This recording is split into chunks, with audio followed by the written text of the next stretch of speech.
Hello guys, আসসালামু আলাইকুম। আশা করি আপনারা সবাই ভালো আছেন, সুস্থ আছেন, সুন্দর আছেন। আমি আবার আপনাদের মাঝে উপস্থিত হয়েছি ছোট্ট একটা গল্প করার জন্য। তা যদি ভালো লেগে থাকে সাবস্ক্রাইব করে বেল বাটন টিপে দিন, বেশি বেশি শেয়ার করুন। চিন্তা করা বাদ দিয়ে হাসি খুশি থাকেন। চিন্তা বাদ দেন, ছেড়ে মুছে বাদ দিয়ে হাসি খুশি থাকেন। টাকা পয়সা না থাকলে গরিব হয় না। প্রকৃত গরিব তো সেই যার একটা সুন্দর মন নেই। আপনি শান্তি খুঁজে বেড়াচ্ছেন আর দুঃখ আপনাকে খুঁজে বেড়ায়। আপনি শান্তি খুঁজে না পেলেও দুঃখ আপনাকে ঠিকই খুঁজে পায়।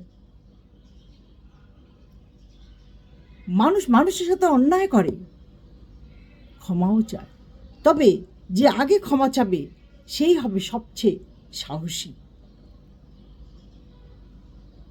আর যে সবার আগে ক্ষমা করতে পারে সে সবচেয়ে বেশি শক্তিশালী। সবার আগে যে ভুলে যেতে পারে সে সবচেয়ে বেশি সুখী। যে সব পুরনো কথা, দুঃখ, কষ্ট, দৈন্যতার কথা ভুলে যায় সেই হলে সবচেয়ে সুখী। অন্ধ লোক যদি হঠাৎ করে চোখে দেখতে পারে সবার আগে লাঠিটা ফেলে দেয়, কারণ সে লাঠিটাকে হাতে রেখে সে তার অতীতকে মনে রাখতে চায় না, তাই সবার আগে লাঠিটাকেই ফেলে দেয়।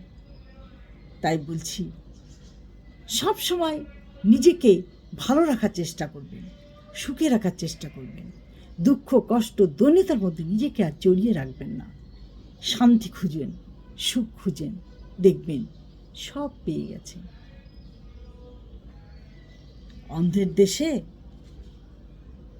সেই রাজা যে একটা চোখ আছে, এক চোখ দিয়ে যে দেখে সেই রাজা, কারণ বাকিগুলো তো সব অন্ধ, দু চোখের এক দিক দিয়েও দেখতে পারে না। তাই বলছি, নিজেকে ভালো রাখতে হলে হাসি খুশি থাকুন, মন ভালো থাকবে। আজ এই পর্যন্ত। ভালো থাকেন, সুস্থ থাকেন। আল্লাহ হাফেজ।